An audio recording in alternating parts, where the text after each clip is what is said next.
Hello everyone, कैसे हैं आप लोग। आज हम सब लोग पास्ट इंडेफिनिट टेंस का नेगेटिव सेंटेंस बहुत ध्यान से समझेंगे। इसके पहले हमने असर्टिव पढ़ा, जिनमें सभी कर्ता के बाद कोई सहायक क्रिया न लगाकर वर्ब के सेकंड फॉर्म का प्रयोग करते हैं। ओके, तो इस बार हमें पढ़ना होगा जब नहीं शब्द आएगा, देखते हैं रूल के माध्यम से। जब वाक्य में नहीं शब्द आएगा तो क्या करना होगा, सभी कर्ता के बाद, चाहे सिंगुलर सब्जेक्ट हो चाहे प्लूरल सब्जेक्ट हो, सभी के बाद क्या करना होगा, डिड नॉट लगाकर, क्या लगाना, डिड नॉट लगाकर मुख्य क्रिया मेन वर्ब के सेकंड फॉर्म पहले लगती थी, अब फर्स्ट फॉर्म का प्रयोग करते हैं। ओके ना, बस समझना इतना ही है कि यदि असर्टिव सेंटेंस है तो सभी कर्ता के बाद वर्ब के सेकंड फॉर्म लिख देना होगा, और यदि नेगेटिव सेंटेंस है, नकारात्मक है, तो सभी कर्ता के बाद डिड नॉट लगाकर अब जो सेकंड था उसको फर्स्ट कर देना है। बस इतना ही है। पैटर्न भी देख लेते हैं। सबसे पहले सब्जेक्ट लिखेंगे आप, फिर डिड नॉट, फिर वर्ब के first form plus object, place with time, the rest things you know already about. Okay, तो अब एग्जांपल के मदद से देखते हैं। आज तुमने मेरी मदद नहीं की।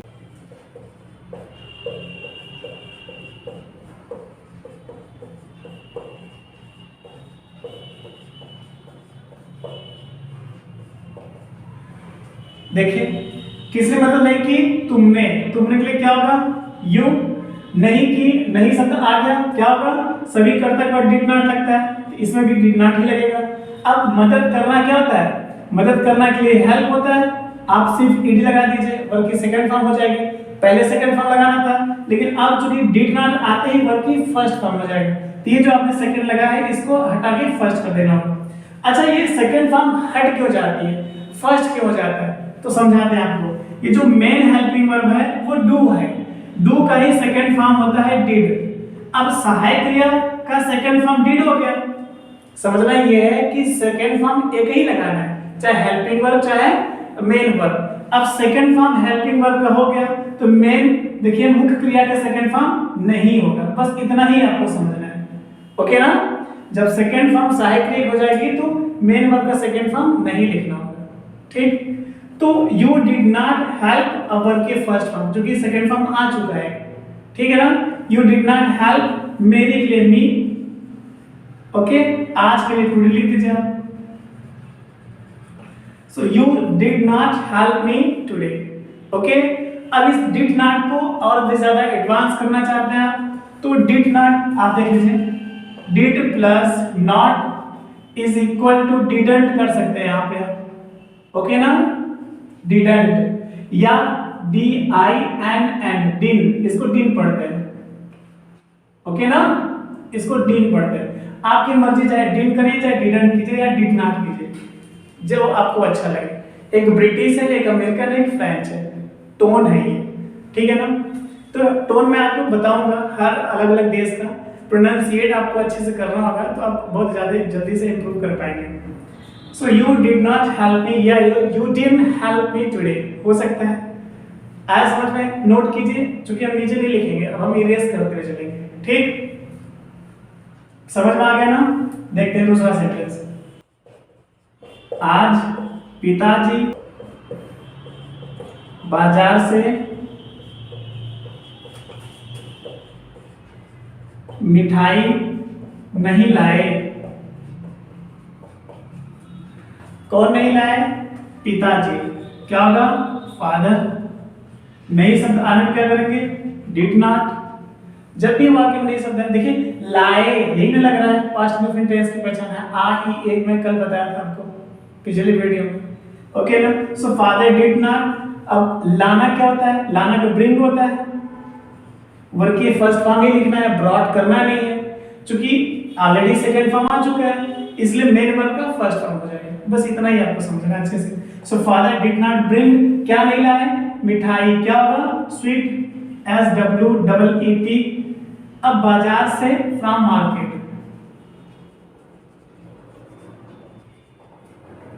ओके, है ना आसान। सो अब आज के लिए टुडे होता है, आप टुडे यहां पर लिख दीजिए।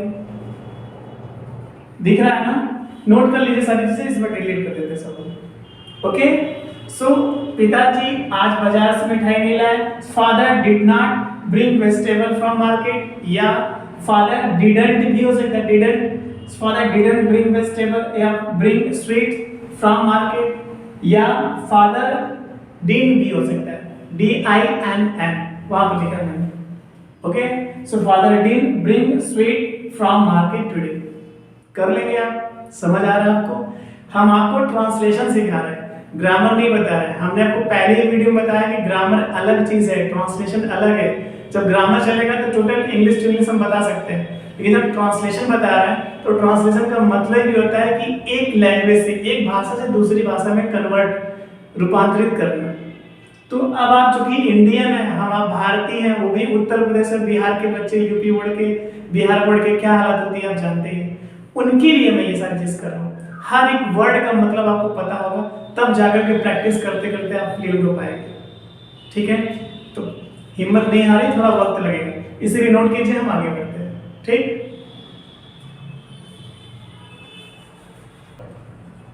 अध्यापक आज कक्षा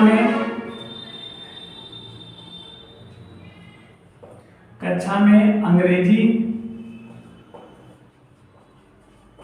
नहीं पढ़ाए। ओके, कौन नहीं पढ़ाए? अध्यापक। क्या होगा? टीचर। नहीं शब्द आने पर क्या करेंगे? Did not. पढ़ाना क्या होता है? टीच। असर्टिव होता है तो सेकंड फॉर्म टॉट कर देते हैं आप, लेकिन नेगेटिव है, ऑलरेडी सेकंड फॉर्म आ चुका है, आपको फिर से सेकंड फॉर्म नहीं लगाना है। सो टीचर डिड नॉट टीच। क्या नहीं पढ़ाए? एक कदम आगे आप बढ़िए तो क्या मिलेगा? अंग्रेजी। तो क्या होगा? इंग्लिश आप लिख देंगे, फर्स्ट लेटर कैपिटल होगा, ध्यान दीजिएगा। ठीक है, so father did not teach English कक्षा में, यही ना? क्या होगा? इन द क्लास। अब आज शब्द है, आज के लिए टुडे होता है, ये वो भी आप बता दीजिए। क्लियर है?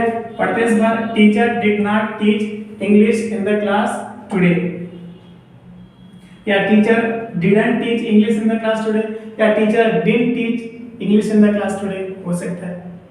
आप इस तरह से बना करके प्रैक्टिस कीजिए, ज्यादा से ज्यादा सेंटेंस बनाइए, उसको बोलने की कोशिश कीजिए, ऑटोमेटिक जुबान टूट जाएगी। टंग ट्विस्ट होते ही मस्त की फ्लुएंट इंग्लिश आप बोलना शुरू कर देंगे। थोड़ा वक्त लगेगा, क्योंकि ये फॉरेन लैंग्वेज है, ना कि हमारे आपके घर की नेटिव लैंग्वेज नहीं है ना, वक्त लगेगा। आज 18 साल 20 साल की एज आपकी होगी और आप अपनी नेटिव लैंग्वेज बोलते आ रहे हैं, अब सडनली आपको फॉरेन लैंग्वेज बोलनी है तो कम से कम 18 महीने तो लगेगा ना। हम कभी नहीं बोलेंगे आपसे कि 3 महीने में आ जाएगा, आ ही नहीं सकती। वजह है ना, देखिए 7,90,696 टोटल इंग्लिश वर्ड है। अब आप बताइए इसमें से कौन सा वर्ड आपके कब सामने आ जाए, या कौन आपसे कौन से वर्ड बोल दे, क्या लिखा हुआ आपको देखने को मिल जाए, कैसे आप समझ पाएंगे उसका मतलब? वक्त लगेगा। इसकी यात्रा जितनी दूर तक आप तय कर पाएंगे उतनी अच्छी इंग्लिश आप बना पाएंगे। कोई गारंटी नहीं है। टीचर आपको बोलता है कि हम घोर के पिला देंगे, बेवकूफ बना रहे हैं आपको, झूठ बोलते हैं, आपको धोखा दे रहे हैं आपको। हमेशा कुछ नहीं है।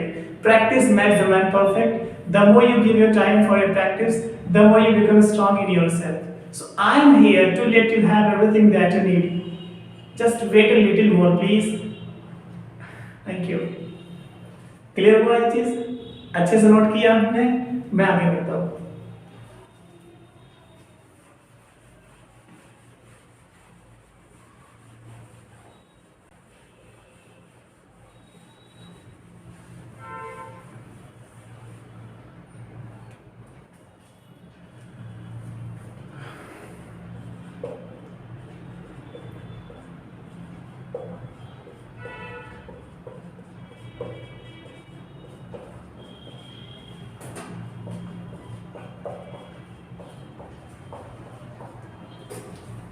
बच्चे कल अपना पाठ याद नहीं किए। कौन नहीं किए? बच्चे। क्या होगा? चाइल्ड मींस बच्चा होता है, चिल्ड्रन कर देंगे, प्लूरल हो जाएगा। तो चिल्ड्रन नहीं शब्द आया, क्या होगा? डिड नॉट, है ना? Children did not. याद करना क्या होता है? Learn, LEARN। अब आपको सेकंड फॉर्म लगाना होता है तो सिर्फ टी लगा देते हैं, सेकंड फॉर्म हो जाता है। लेकिन ऑलरेडी सेकंड फॉर्म आ चुका है, इसलिए वर्ब में नहीं लगाना है। बस यही चीज ध्यान दीजिएगा। हेल्पिंग वर्ब में सेकंड फॉर्म हो जाए, हेल्पिंग वर्ब की सेकंड फॉर्म हो जाए तो मेन वर्ब में सेकंड फॉर्म नहीं लगाना है। ओके, वर्ब की first form. Children did not learn अपना पार्ट, यही ना, अपना पार्ट क्या होगा, चिल्ड्रन के साथ अपना की एनर्जी डियर, क्योंकि चिल्ड्रन प्लूरल है, THEIR। Okay, dear lesson, LESSON। अब लास्ट में कल की एनर्जी लिख देना होगा आपको। तो कल के लिए क्या होता है देखते हैं, यहाँ पे लिखेंगे हम। कल के लिए आप लिख दीजिए लास्ट डे या प्रीवियस डे या लास्ट डे, प्रीवियस डे या फिर यस्टरडे कर दीजिए, YESTERDAY या द डे बिफोर कर दीजिए, द डे बिफोर, BEFORE। मैं इसे यहां पे लिख देता हूं।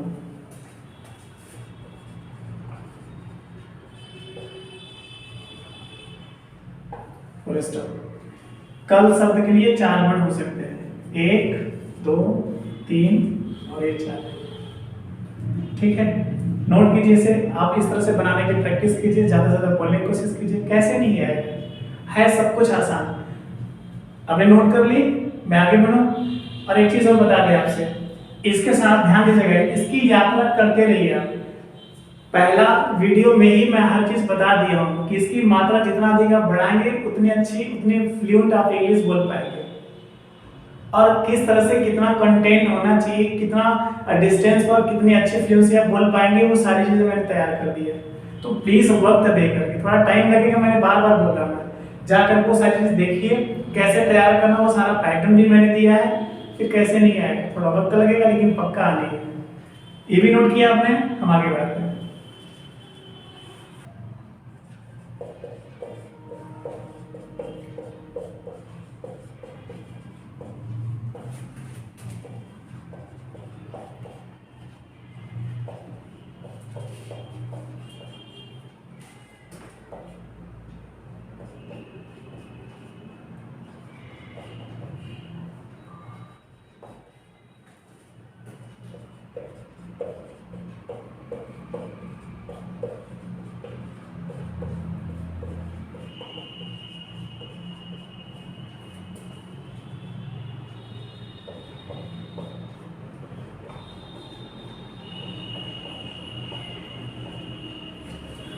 एक सेंटेंस और देखते हैं इसे भी। मेरी माता जी कल अपने कुछ सहेलियों के साथ उस मंदिर में पूजा करने नहीं गई। ओके, अब एक एक स्टेप आपको समझना है इसमें। कौन नहीं गई? मेरी माता जी। क्या होगा subject? My mother. Okay, subject आपको लिखना होगा, कौन लगाएंगे, सब्जेक्ट निकल जाएगा। तो मेरी माता जी, माय मदर सब्जेक्ट हो गया आपको। अब एकदम लास्ट में जाएंगे, रूल यही है, नहीं शब्द आ गया, क्या करना होगा हमें? नहीं शब्द आने पर सभी कर्ता के बाद डिड नॉट लगाते हैं।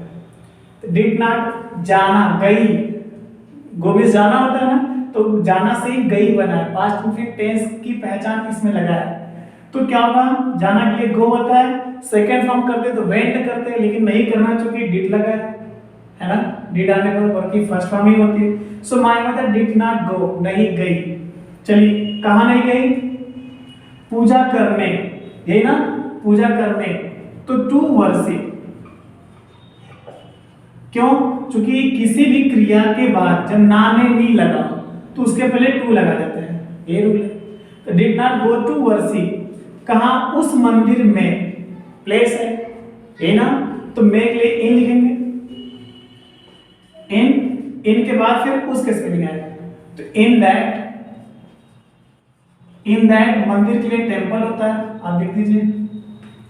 ओके, सो उस मंदिर में, इन दैट टेंपल। अब क्या बचा?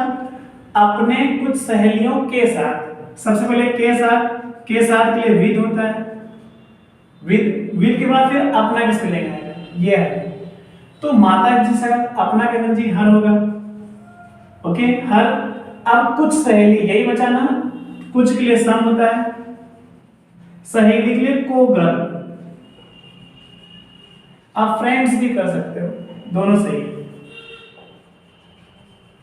ओके, अब क्या बच रहा है इसमें? कल शब्द है, लास्ट डे लिख दीजिए, कल के लिए हम बताए थे क्या क्या लगेगा, लास्ट में फुल स्टॉप। पढ़िए, इसमें कुछ बचा नहीं है ना, पढ़ते एक बार। My mother did not go to worship in the temple with her some two girls are friends last day। Okay, इस तरह से आप भी बनाइए ज्यादा से ज्यादा सेंटेंस। ध्यान दीजिएगा, क्योंकि सेंटेंस आप तभी बना पाओगे जब आपकी वर्ड पावर बहुत ज्यादा स्ट्रांग होगी। और वर्ड पावर कैसे स्ट्रांग होगी, वो सारी चीजें मैंने फर्स्ट और सेकंड वीडियो में दे रखा है। प्लीज जा करके पिछला सारा वीडियो देखिए, आप अच्छे समझिए, मेरे साथ चलिए कदम से कदम मिला करके। कुछ वक्त लगेगा लेकिन आपको प्राउड होगा, इतना तो प्रॉमिस करते हैं। ओके, तो आई होप कि ये सारी चीजें जो मैं आपको ट्रांसलेशन करने के तरीके बता रहा हूँ वो आपको आ रहा है, और उम्मीद है कि आप ये सारी चीजें समझ पा रहे हैं तो बाकी लोगों को भी जरूर पहुंचाएंगे। Wish you very all the best, thank you so much.